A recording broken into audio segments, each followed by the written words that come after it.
Здравствуйте, дорогие друзья! Приветствую вас на новой лекции канала «Жизнь после жизни есть, я знаю», который посвящен доказательствам жизни после смерти и устройству потустороннего мира, куда каждый из нас попадает по завершении своего земного пути, где и воссоединяется с ранее усопшими родными и любимыми и продолжает бесконечное путешествие по нашей прекрасной и удивительной Вселенной. Для тех, кто присоединился к нам недавно, напомню, раньше я был закостенелым скептиком, который не верил ни в жизнь после смерти, ни в Бога, ни в потусторонний мир. Все изменилось, когда из жизни ушел мой самый родной и близкий человек, которому удалось полностью изменить мое мировоззрение, доставив мне с того света массу посланий, сигналов, знаков и доказательств продолжения жизни после смерти физического тела. Об этом я написал книгу «Жизнь после жизни есть, я знаю. Путешествие скептиков в потусторонний мир» и разместил в ней эти доказательства, поделившись с читателями информацией, теорией и обоснованиями нашего загробного существования, а также снабдил ее перечнем качественной, авторитетной и доказательной литературы по теме жизни после смерти. Так начался мой удивительный потусторонний путь, и стартовала совершенно новая жизнь, в которой уже нет страхов, тревог, печалей, горя и скорби. Этими знаниями и их доказанным освобождающим влиянием с тех пор я стараюсь поделиться с теми, кто в них нуждается. Так появился и этот одноименный канал. После прочтения книги и просмотра видео, люди, открывшие для себя эти новые знания, ожидаемо задают массу вопросов, поскольку находятся только в самом начале пути познания и осознания истинной картины мира. Потихоньку мы разбираем эти вопросы и даем на них ответы. Один из таких часто задаваемых вопросов: почему многие не верят в жизнь после смерти и яростно сопротивляются этому знанию, если его доказательства разбросаны повсюду? Что ж, давайте разберемся, почему знание о жизни после смерти, несмотря на огромное количество существующих доказательств, все никак не может стать массовым, всячески отрицается большинством, запрещается и покрывается насмешками, ложью, флером недоверия и страшилками о том, что в лучшем случае с того света с нами ведут общение только лукавые бесы и демоны, а никак не наши усопшие родные и близкие. А также узнаем, как и почему для любого живущего важно узреть среди всей этой мешанины из невежества и домыслов истину и получить ее доброе, светлое и освобождающее от любых страхов влияние. Любому, кто начал открывать потусторонний мир, известно, что это приносит как новые знания, развитие, утешение и освобождение, так и определенные неудобства и сложности.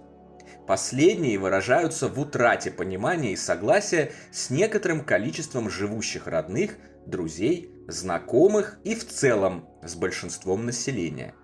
Тема смерти и жизни после жизни в обществе все еще остается табуированной и покрыта густым слоем страхов, суеверий, неверия, искажений, ехидства и насмешек.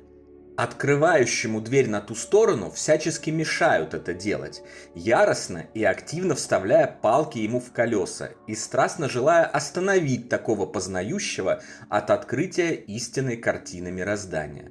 И тем более ему мешают, чем более он вовлечен в социум. Любые попытки заговорить о жизни после смерти наталкиваются на яростное отрицание со стороны социума. Попытки убедить в том, что у говорящего об этом либо уже поехала крыша, либо это вот-вот случится, если он продолжит задумываться о том, что происходит за гробом. Поэтому лучше прекратить интересоваться, оставить эту тему и вернуться в уютное лоно материи с рассуждениями о деньгах, покупках, новостях политики и шоу-бизнеса и приближающемся отпуске в Турции с его дешевым и таким желанным безлимитным хрючевом. А еще лучше сходить к психотерапевту и получить рецепт на таблетки, чтобы уже точно больше никогда не упоминать о смерти и жизни после нее. В результате такого сопротивления человек, едва коснувшийся двери в тот мир и подошедший к расширению своего кругозора, зачастую бросает эту затею и, ведомый желаниями других, возвращается к материализму и эгоизму, так и не познав освобождения от страхов, любовь, свободу и наслаждение, которые предлагает духовный мир. Происходит это от того, что в мире, начиная с XVIII века, была установлена так называемая культура смерти. До тех пор религии ограничивали и запрещали знания о жизни после смерти в своих интересах. А в новое время, наконец, победившая церковь-наука взяла на себя роль глобального пастыря и, мстя за многовековые притеснения, насилие и жестокость со стороны религий, перестаралась в установлении тотального материализма, насаждения исключительно физического и отрицания всего духовного, невидимого и непостижимого. Знания древних о мире той стороны начали отрицаться, оскверняться и уничтожаться, и в конце концов были напрочь забыты большинством. С одной стороны, ученых можно понять, ведь еще совсем недавно их вешали, сжигали на кострах и объявляли еретиками, когда они пытались просветить человечество и рассказать об открытых ими законах мироздания. С другой, любая благая идея может стать инструментом зла, если некорректно реализуется.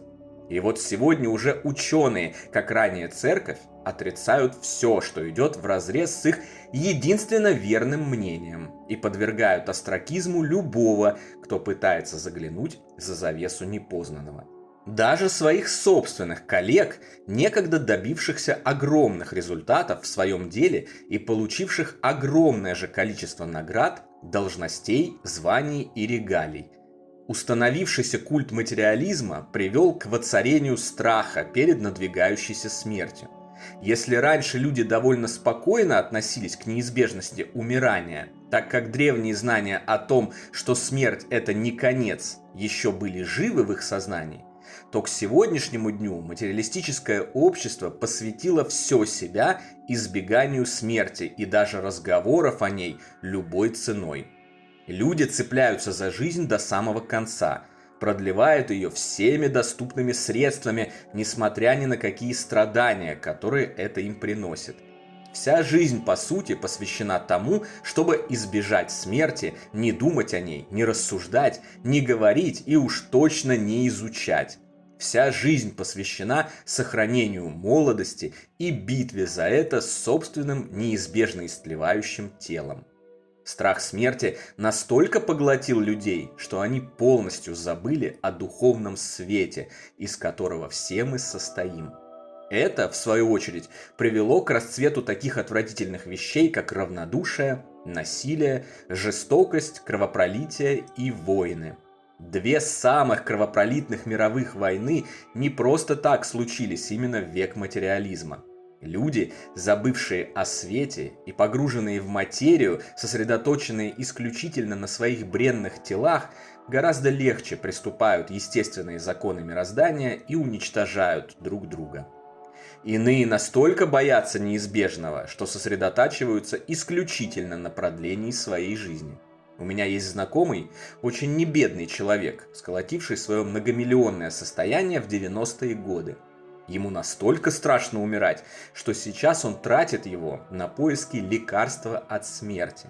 Спонсирует исследования биологического бессмертия, нанял каких-то людей, представляющихся учеными, организовал им лабораторию, в которой они ищут волшебную таблетку, осваивая его деньги, а он тешит себя надеждой, что они успеют до тех пор, как придет его смертный час. Ему так страшно, что он даже не понимает очевиднейшие вещи. Он и так уже бессмертен, как божественное духовное создание. Искать бессмертие физического тела на самом деле нет никакой необходимости. Сколько добрых дел можно было бы совершить, направив истраченные на пустое миллионы, если бы у этого человека и многих ему подобных не было бы страха смерти. Скольким людям можно было бы помочь, скольких спасти от голода, страданий, болезней и дать им возможность прожить свои жизни. и в свою очередь совершить прекрасные поступки, запустив цепную реакцию добра и значительно увеличив его количество в мире, таким образом и создав себе замечательную, цветущую, райскую реальность, как за гробом, так и еще здесь, при жизни. Вместо этого всепоглощающий ужас при одной мысли о приближении смерти и совершенно бесполезное и бессмысленное употребление полученных некогда богатств. Время спущено в унитаз, жизнь прожита зря, и все потому, что главенствует в ней страх, а не любовь и добро. Вот почему так много людей предпочитают отрицать духовный мир, не верить в него и удерживать от этой веры окружающих. Не буду лукавить, я и сам раньше жутко боялся смерти, потому что ничего о ней не знал. Когда я заболел неизвестной болезнью, из-за которой в моем мозгу несколько раз в день происходили микроинсульты, и я терял речь, способность передвигаться и сознание, о которой я уже рассказывал вам в одном из предыдущих видео и писал в наших книгах «Жизнь после жизни есть, я знаю», мне было очень страшно. Я, 30-летний мужик, в момент первых, самых тяжелых приступов, визжал как маленький поросенок и звал на помощь мамочку. Когда тело отказывало, я падал на пол, в глазах темнело и становилось ясно, что я могу умереть с минуты на минуту и отправиться в неведомую бездну. Другой пример. На протяжении 20 лет своей жизни я боялся летать на самолетах.